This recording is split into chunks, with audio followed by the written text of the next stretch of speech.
I do follow the USGA recommendations for green construction, and there are really no other basic norms except common sense and using good engineering practices when necessary. I try to make sure that all the courses I do are of quality standards, but the USGA is the only one specific that people tend to follow. Well, after 38 years here, it's a dry Mediterranean climate. I've had experience here since I've lived here during that period. I think in this particular site, the biggest factor was probably the wind. We had a lot of trouble planting the course because we had to do it very early in the morning each day because the wind would blow the stolons or seed away.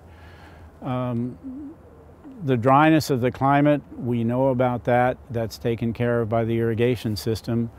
And the temperatures are an ideal year-round environment to play golf in. That's what's made the Costa del Sol the golfing capital of Europe.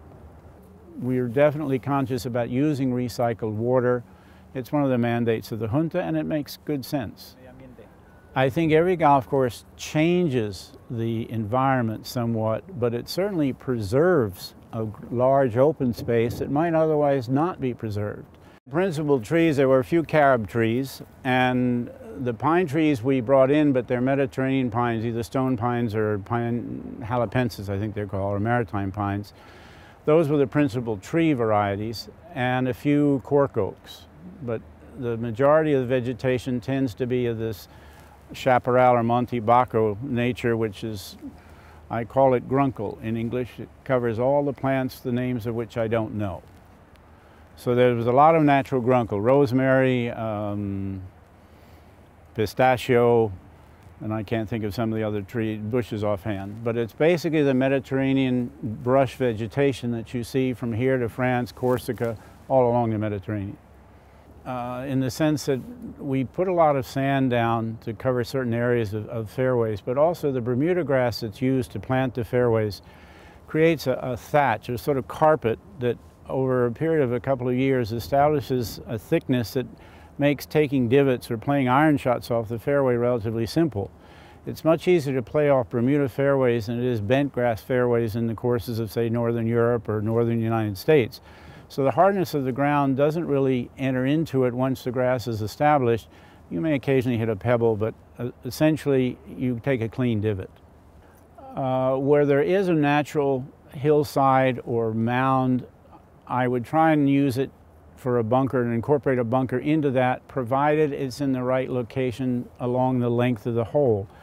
On hole number 12, there's two bunkers in the center of the fairway between the first and second shots that I did that even though that they're not really in the specific normal location for bunkers, but somehow I thought it made the hole more attractive and more interesting. Most of the other bunkers we did earth moving to create fill material in order to see the bunker. Because to me it's very important that a hazard, whether it's water or a bunker or a tree, can be seen when a player is making the shot. I don't like blind hazards, and sometimes you have to create earth moving to give the physical structure or physical mound in which to make a bunker.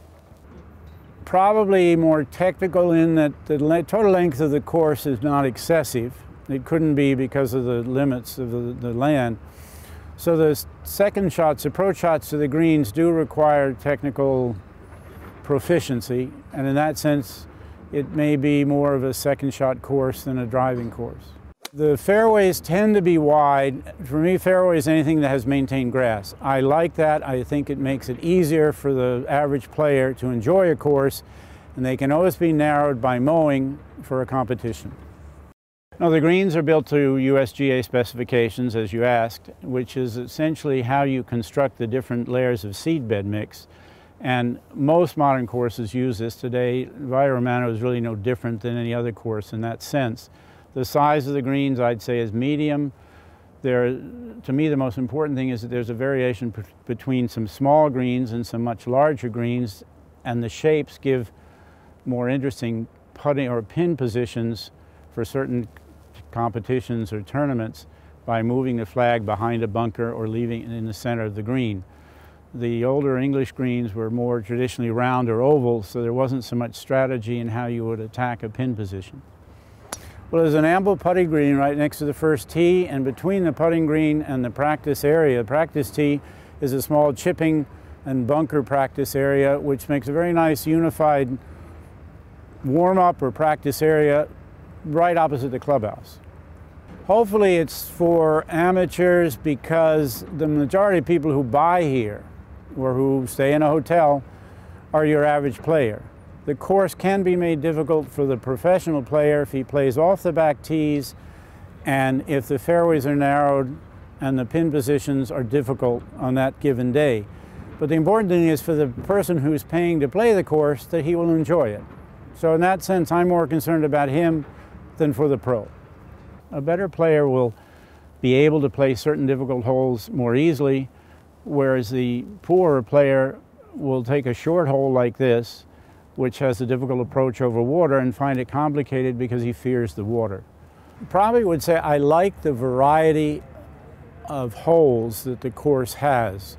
They're long, they're short, some are narrow, some are flat, there's a tremendous variety among the 18 holes, more so on a number of other courses I've designed.